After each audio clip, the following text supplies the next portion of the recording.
दिनांक 2 एप्रिल 2026 रोजी LLB अभ्यासक्रमाची CET संपन्न झाली।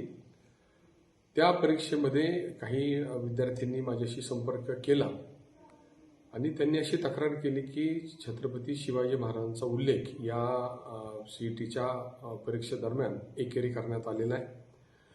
मी या CET अभ्यासक्रमाचे आयुक्त आणि सक्षम प्राधिकारी माननीय दिलीप सरदेसाई साहेब यांच्याशी संपर्क करून ही बाब निदर्शनास आणून दिली आणि पुढच्या काळामध्ये अशा प्रकारचा कोणत्याही महापुरुषाचा उल्लेख हा एकेरी होऊ नये अशा प्रकारची विनंतीच्या सूचना मी त्यांना केलेली आहे। त्यांनीही मला श्री छत्रपती शिवाजी महाराजांच्या प्रती आम्हाला सगळ्यांना आदर असल्यामुळे पुढे अशा प्रकारे कुठल्याही प्रकारची चूक होणार नाही अशा प्रकारे मला आश्वस्त केलेलं आहे। त्याबद्दल मी त्यांना धन्यवाद देतो।